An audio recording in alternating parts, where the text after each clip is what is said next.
Shabbat Shalom. At my bar mitzvah many years ago, 3 gifts stood out, as they still do to this very day. The utilitarian, the today I am a man, and money.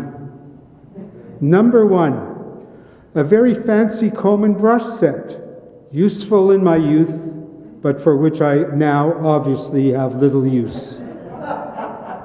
Second, it seemed to be traditional to give the bar mitzvah a multitude of pens, fountain pens.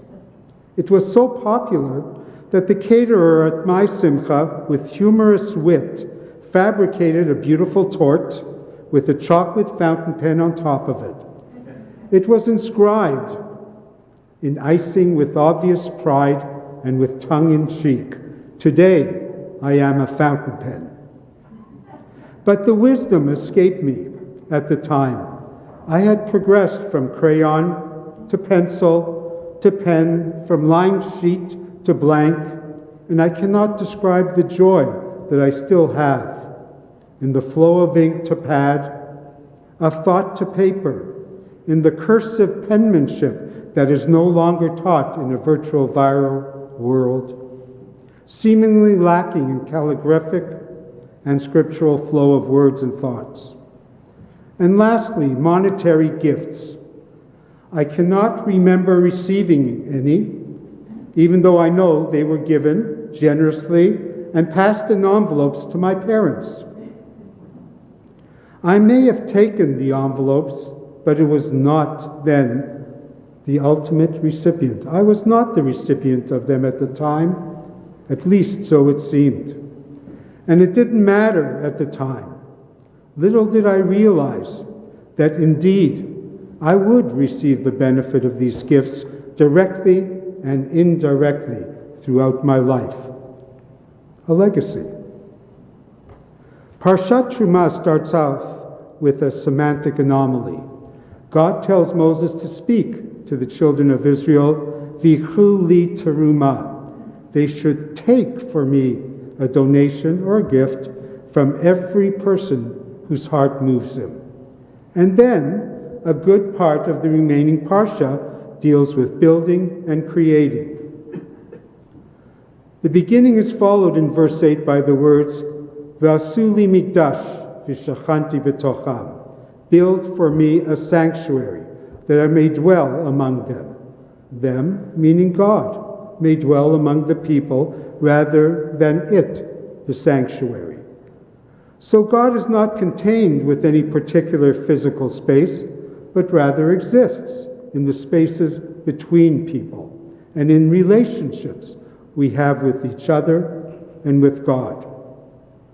If you've been surfing the internet or watching various services across the continent during the pandemic, you will have encountered exceptional liturgical content and services and studies. One of my favorites are these words from Parashat Terumah, followed by the words from Psalm 115. V'anachnu nevarech yah me'ata v'ad olam. And we will bless you for eternity. These quoted words were sung by Chazanit, cantor Julia Kedrain, formerly of the Central Synagogue in New York, and now others as well. If you look it up, it's called Sanctuary. The Hebrew just mentioned is followed by the English, and every opportunity, I like this so much, I try to sing it. Ve'asili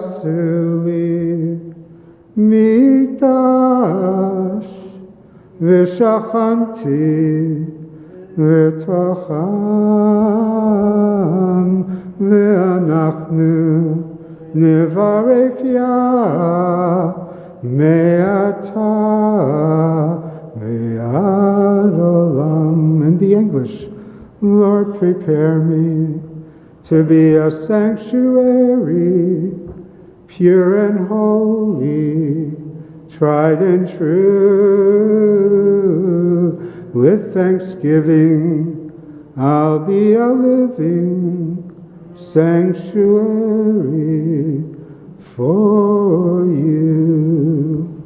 We didn't realize it, but this is part scriptural and part pure liturgical church, in melody and in composition. It's a Shaker hymn, an old Shaker hymn. If you didn't know the Shakers, they were nonconformist Protestants. There might be a couple left. They were known for ecstatic behavior during worship, including enthusiastic singing, dancing, maybe like Hasidim, and yes, shaking. Perhaps a true contrafactum. Does the word sound familiar? Probably not, to most of us. When I first heard the term, I immediately thought, here we go again, true Latin for alternate facts. Well, sort of yes, but demonstrably more so no. Alternate facts was the phrase used by Kellyanne Conway, counselor to President Donald Trump, during the Meet the Press interview in January 2017. She defended the then White House press secretary's false statement about the attendance numbers of Trump's inauguration. When pressed to explain why utter a provable falsehood, Conway stated that it was alternate facts, and later she called it alternate information. But this week's Parashat Terumah is intended for us as anything but alternate fact or information. It is more than just historical fact. It is more than instruction. It is more than art or mechanical engineering. It may be descriptively technical, but it is pshat, basic, purely simple and purely basic. Reality, it really has no relation in many aspects for today, other than they sort of sound the same. Jews and Judaism, then and now, they sound the same, but maybe they are not. The basics are not there. Contrafactum is sometimes defined as the conversion of a secular song into a religious song by altering the words or the melody or vice versa. We have for the longest time integrated foreign melodies into Jewish liturgical and paraliturgical piyutim, bakashot, prayer, song, you name it. But more and more, foreign has inundated and even replaced our basics. The opportunities to worship and to study our religion have become more accessible than ever, yet understanding God has become harder. Is it because it's become harder to believe and harder to trust? The tradition of Emunah and being a Jew appears to have become more difficult when one's eyes are open to the world. My wife Linda came across an interesting video clip, so I used parts of it throughout this. We Jews have Orthodox, we got conservative, we got Reform, we got Reconstructionist, you name it, we have it. We are not bound by color, culture, or ethnicity in any way. We have so many flavors, more than even Baskin and Robbins, which distinguish us from one another. We are religious, agnostic, observant, modern, traditional, secular, etc., etc., etc. But Shema Yisrael, Adonai Eloheinu Adonai Echad. Hear, O Israel, the Lord our God, the Lord is one. We should all be familiar with this phrase, the opening phrase of Kriyat Shema, but how many of us really know the continuation? V'ahavta et Adonai Elohecha. We are to love the Lord, our God, wholeheartedly and with our very being. Basic. Is that a problem? Many of us would probably consider ourselves to be secular, but we are still Jews. As Jews, do the words bother us? Does such a basic thing bother us that we cannot bear to instill it within ourselves?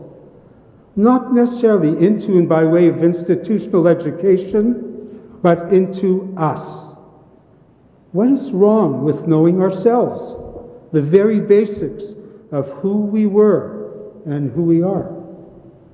Kriyat Shema, Amidah, Birkat Hamazon, how to make Kiddush, putting on Tefillin, how to be called to the Torah properly, and when the time comes, how to say Kaddish. Many study the beauty, the ornamental, the structure of our religion, the outer and inner coats, the fringes, the ethical, the philosophical, the historical, but who has the taste for the basics? We know that there are many people who, even on their wedding day, look to the rabbi or the other officiant, whoever they may be, with confusion when asked to repeat words. And when they hear Jeremiah's lament in Psalm 137 for the first time, if it's even done at all these days, if I forget thee, O Jerusalem, let my right hand forget her cunning, if I set not Jerusalem above my chiefest joy. Sorry, I forgot. We have Jerusalem already. We got what we asked for. Okay, so let's break the glass. Mazel tov, let's move on. But maybe we have forgotten something already. As David Wagner wrote, the real challenge now may not be in remembering Jerusalem, but for the Jew not to forget. And even if many educated Jews know the words, they completely disavow and disassociate themselves from the meaning and the concept. Have we forgotten already? Or is it that too many can't be bothered to remember? To remember the persecution, the torture, the expulsions, the murder, all because of our religion and our beliefs, our Judaism. And today we continue to face a resurgence of the hate, of the attacks, because we are Jews. But remember, because we were Jews, and because of our Judaism, we took for us, and we were given one of the greatest gifts that bears our name, the land of Israel, Eretz Yisrael. That is us. The Mikdash is a living sanctuary, V'shachanti b'tocham. It's specific to dwell among you, the people, the community of Jews, the Jewish people. So what is the goal of the Mikdash? To provide a sanctuary? Maybe. But I believe it's intended to engage Jews and Judaism, personal and interpersonal, to find meaning, purpose, belonging, and yes, blessings in what we do. But we struggle as Jews in a foreign world to find the simple basics, striving to find ourselves. And when we as Jews find ourselves, we find our people. Surely then we will find the essence of V'shachanti b'tocham. So in reality, the many gifts are not about they, but about us, and how we take and use them. They can be put away in a drawer or purposely used from time to time for our own satisfaction. Or they can be ingrained in the very fabric of what and who we are, each together. Me'atah ve'ad olam. Shabbat shalom.